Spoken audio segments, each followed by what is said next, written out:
Hi you guys, it's me, Liberty, and I am trying a video series. I'm gonna call it Liberty's Library.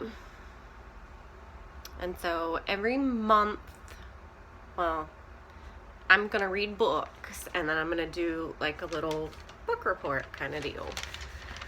So this is actually the second book I read this year already. It's the 17th of January and I've read 2 books. Well, listened to 2 books. The first one was Getting Things Done, and I'll do a report on that much later because I think I'm going to re-listen to that one in like June or July.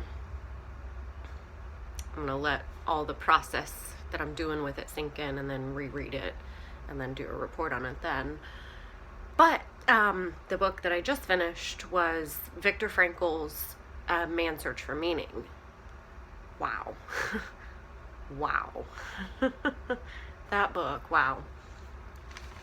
I honestly suggest everyone read that book. That's powerful. So basically the takeaways that I took from it, there were so many. He quoted Nietzsche a lot. Of course, I love Nietzsche.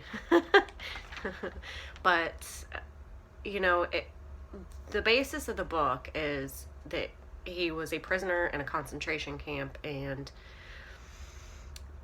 he had to find a way to survive mentally, psychologically. And the basis of his therapy because he was a psychiatrist before he went into the concentration camp. So the basis of the therapy that he had already founded was based on someone having meaning in their life. And so he was able to take that and create so much mentally to be able to survive a fucking concentration camp. Like, wow.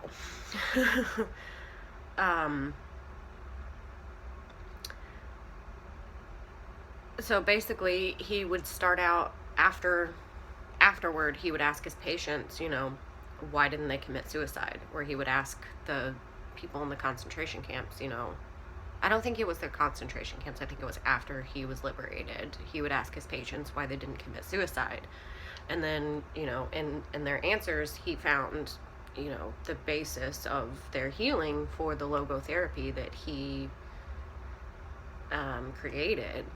And it was basically, you know, whatever they could find, whether it was, you know, their talents that they could use later, a future event they wanted to do or create, or a person they were going to survive for, or even like good memories that they remember that, you know, I don't know how that makes people want to live, but okay.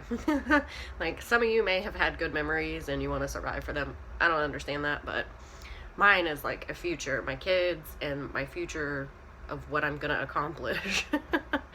Like that's why I didn't commit suicide when, you know, I almost did, but, you know, thank God I'm still here. But there were so many takeaways. A person realizes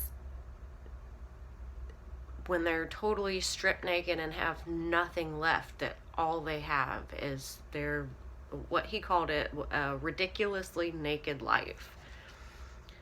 And I thought that was just fantastic because it shows that, you know, even someone that has no clothes, no food, no freedom, being literally tortured for years. These poor Holocaust survivors suffered for years if they were lucky enough to live. So knowing that you have nothing left but your life, like people can take anything possible away from you, even your life, but while you're still alive, you still have, you know, your mental imagination, you still have your memories, you still have your thoughts, you still have your inner world.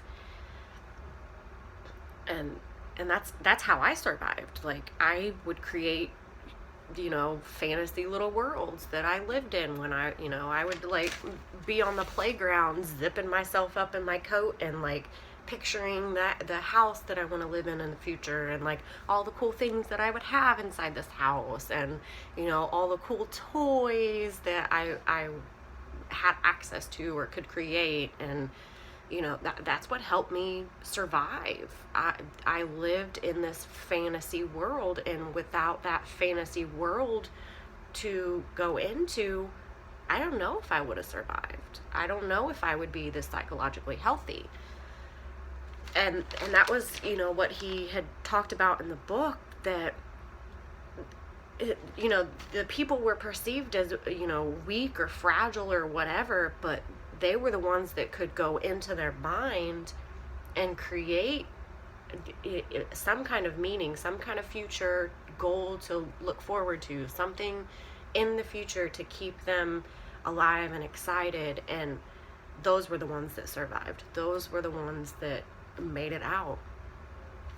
And the ones that just couldn't see, like they couldn't create in their head, they couldn't have a goal for the future, they didn't make it. There were some that were like, in the book he talked about one man was in a dream was able to ask a question, and his question was, when would he be liberated from the concentration camp? And he got his answer, and literally the night before that day he slipped into a coma and died, because he had just given up hope. And they said that there was a higher incidence of illness and death between Christmas of 44 and New Year's of 45, because psychologically people were telling themselves, I'm gonna get out, I'm gonna get out, I'm gonna be out by Christmas, I'm gonna be out by Christmas, and they weren't. And so their bodies didn't have the immunity left to fight anymore, and they got sick and died. And so like it really shows to the power that we have mentally to create and to survive. He quoted Nietzsche a couple times, to live is to suffer, to survive is to find some meaning in the suffering. That's a Nietzsche quote. And it's so true. Like, in order to get beyond the actual trauma, we have to find a meaning in it. Like, I use mine as a way to share with the world, share with you guys, like how I survived. And if I didn't have like this drive in me to use what I've been through to help other people, God only knows where I'd be, I don't know. And then he also quoted, "He who has a why to live can bear almost any how." And I've always loved that quote. That's another Nietzsche quote. And it's so true, because if you have a why, like it doesn't matter like what happens to you, you can move beyond it. You can find a way to get over, not necessarily get over, but you can find a way to move beyond and even use that experience to help create something in the future. And like, Frankl did this. He saw himself while he's in the concentration camp. He saw himself, giving this advice as a lecture to students after he was liberated. He saw like how he was going to use all this towards recreating his book, because his book had been taken when he was initially into Auschwitz. So he lost his intellectual child. So he was in this typhus camp or whatever, like writing notes to himself to refresh and remember like the thesis of the book, and like how, and he was picturing himself in the future giving a lecture to these students describing how all this meaning and all this mind work helped him survive in the concentration camp. And so he was like, he used a lot of future projection, a lot of goal work. He used so much of it to literally get through literal torture. So it's amazing the power that we actually have in our minds we don't have to be victims of circumstance. No matter what circumstance we are under, we in ourselves, we can find meaning, we can find a goal, we can move beyond, we can totally do this. You know, the prisoners, you know, they if they didn't have a future goal, they weren't likely to survive. So that was my biggest takeaway from listening to this audiobook. It really was. And then the second was the paradoxical intention. And, you know, that's kind of what I've been doing over the last few years is, you know, what have I been trying to run away from the most? And instead of continuing to run away from it, I face it head on. I'm, you know, I do the paradoxical intention. You know, I want to run away from the memories of torture in my mind. So I found a healthy way to move towards the torture with, you know, using the BDSM.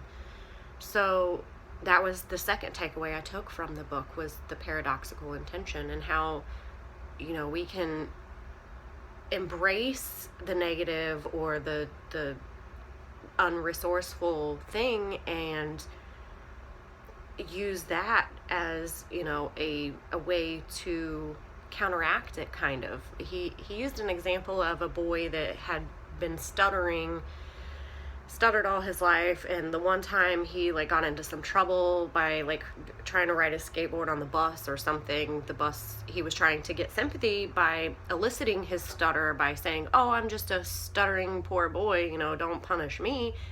And by trying to invoke the stuttering, he couldn't do it. And then he also used sweating too, where like a physician had a hard time sweating or was sweating too much. And so he made it a goal to himself, like, I'm going to try to sweat as much as possible. And guess what? Like, it did away with it eventually.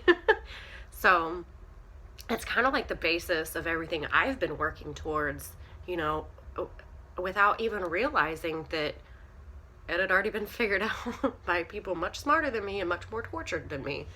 So it's been refreshing and enlightening to actually listen to the audiobook and try to take my own takeaways from it. It was pretty amazing. So I just wanted to do this quick video and tell you guys what my takeaways were from the book, and maybe have you guys read the book as well, because it was fantastic. And if you guys want to book coaching with me, definitely send me an email to selfcareforoZombies@gmail.com.